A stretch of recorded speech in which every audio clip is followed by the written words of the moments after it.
안녕하십니까. 국어강사 안한섭입니다. 자, 오늘은 9번째 강의 공공언어 바로쓰기 들어가 보도록 하겠습니다. 이 공공언어 바로쓰기는 새로운 유형이죠. 아마 시험에 나오면 1번 문제로 나올 확률이 굉장히 높습니다. 보면 문제 유형 어떻게 나오냐면 공공언어 바로쓰기 원칙에 따라 공문서를 수정한 것으로 잘못된 걸 고르죠. 이렇게 또 다른 유형은 공공언어 바로쓰기 원칙에 따라 수정했는데 적절하지 않은 걸 골라라. 그게 그거죠.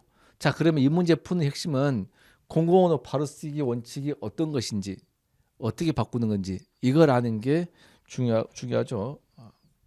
푸는 법을 볼까요? 자, 푸는 법 보시면 당연히 공공언어 바로쓰기 원칙이 뭔지를 이해해야 되겠죠. 그리고 공문서 원칙을 비교해 봐야 돼요.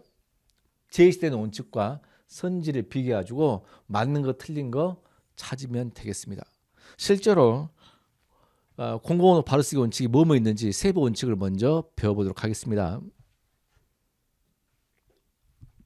자, 공공언어 바로쓰기 첫 번째 원칙입니다. 간결하고 명료한 문장을 사용하라. 첫 번째가 주어 소설 호응입니다. 주와 소수로의 호응. 주어는 뭐죠? 누가 무엇이. 소수로는 뭐예요? 어찌하다 어떠하다 무엇이다. 이런 게 소수로죠. 그 주어와 소수로 관계를 명확하게 표현하라. 근데 능동과 피동이 들어갔네. 자, 공공언어 바로쓰기에서 능동과 피동 이야기가 주어 소수로 호응의 하위 항목으로 들어갔다. 이거 왜 그런지 설명하겠습니다. 봅시다. 이번 총선에서 국회의원 몇 명을 선출되었다. 자, 몇 명을 선출되었다. 이 되었다가 피동이죠. 일반적으로 피동 표현에서는 목적어가 안 들어가죠. 사동 표현일 때는 일반적으로 목적어가 들어가죠.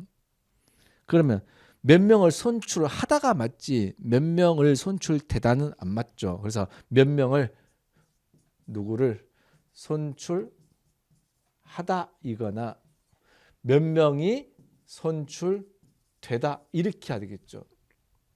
몇 명이 선출되다. 그래서 선출하다가 능동, 선출되다가 피동이죠. 피동은 당하는 표현이죠. 당하지 않고 자기가 했으면 능동이라고 그러고요. 그래서 이게 목적어 있을 때 누구를 선출하다 또는 몇 명이 선출되다 이렇게 되는 거죠.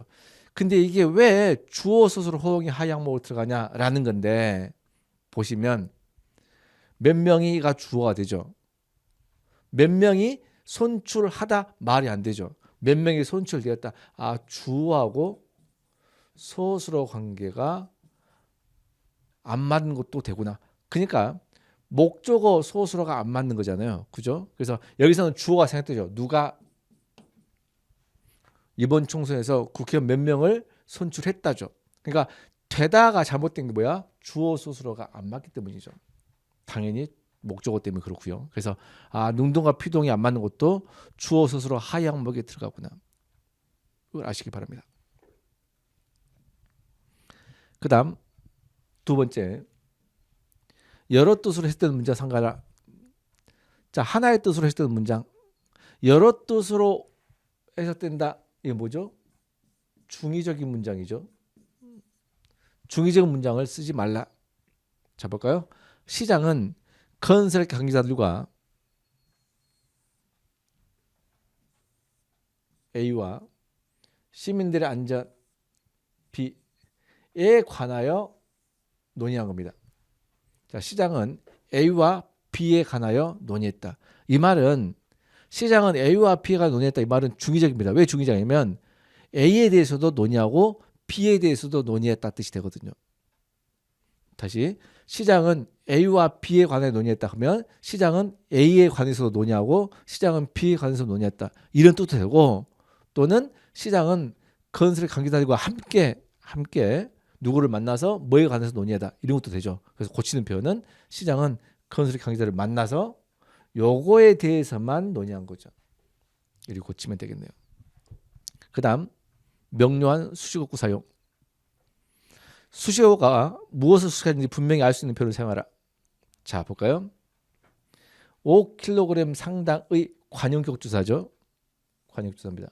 그러면 체온을 꾸미겠죠. 근데 5kg 상당이 금을 꾸밀 수도 있고 보관함을 꾸밀 수도 있습니다.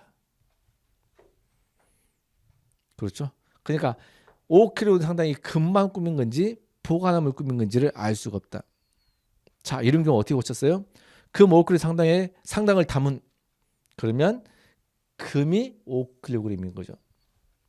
두 번째는 금을 담았는데 보관함이 5kg 상당의 보관함. 그래서 중의적 문장을 없애는 거였습니다. 이런 경우는 관형어 뒤에 체언이 1개, 2개, 체언이 1개, 2개가 나올 때입니다.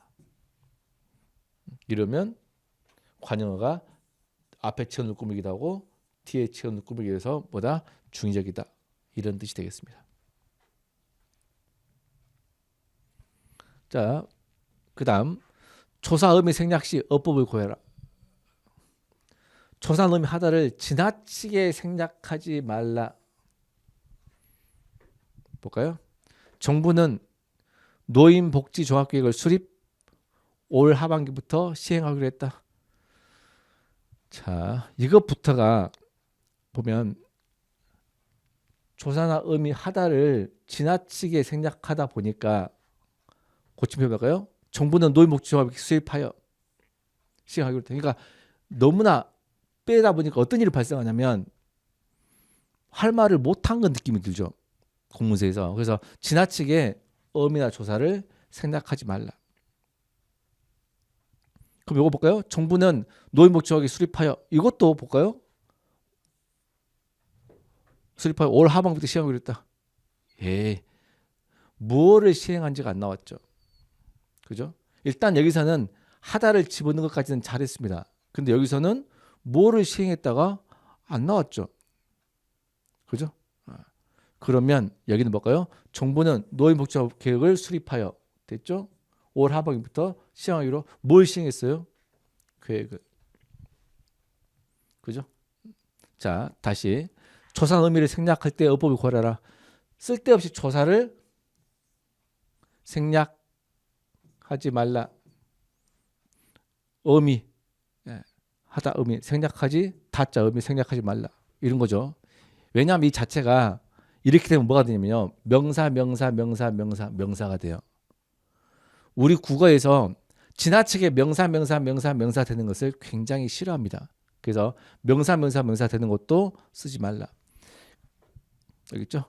그래서 이렇게 하면 돼요. 근데 여기서는 목적어 없지 않나?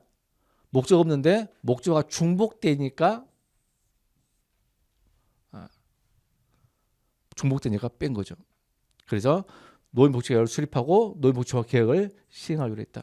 그래서 맞는 말입니다. 정리하면 조사나 다자 의미를 지나치게 생략하지 말라. 빼버리면 어떻게 돼요? 빼버리니까 명사가 돼버린다.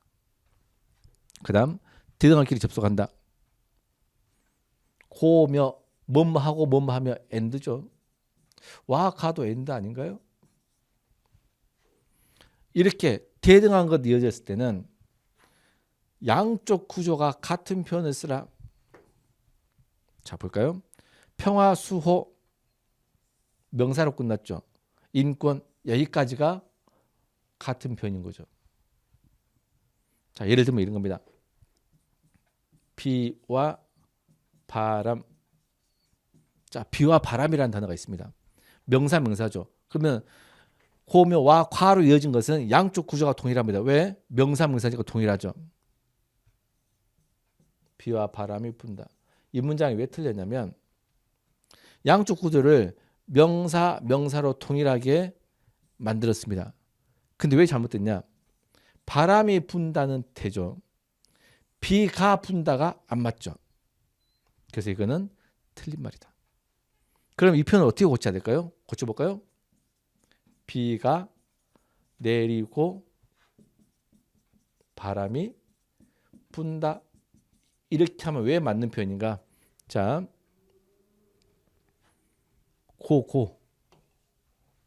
고를 동그라미 칩니다. 그러면 주어 서술어 용언의 어간, 주어 서술어 용언의 어간까지 불다니까 그러면 바람이 분다 되고 비가 내린다가 되죠. 이렇게 하라 그 말이죠. 그렇죠? 자, 그러면 이 표현을 다 지우고 다시 한번 볼게요. 평화수호 그랬습니다. 명사죠. 그럼 명사까지 끝나야 되니까 인권밖에 없죠. 여기까지 가로를 닫습니다. 그러면 인권을 보장하는 이거는 되죠. 근데 평화수호를 보장하는 안 되죠. 이게 안 되니까 틀린 문장입니다. 그럼 이걸 어떻게 바꾸냐? 평화를 수호하고 고를 동그라미 쳐볼까요? 고를 동그라미 치면 목적어 용언의 어간입니다. 뒤에 목적어 용언의 어간까지 가로 닫으면 인권을 보장하는 것 되죠. 평화를 수호하는 것 되죠. 그래서 동일하게 된다. 아니면 평화 수호 명사 인권 보장 이렇게 하든지. 그래서 and로 이어지는 영어 and로 이어지는 고, 며, 와, 과 등으로 적도 말하는 양쪽 구조가 같은 표현을 써야 된다. 이것도 아셔야 됩니다.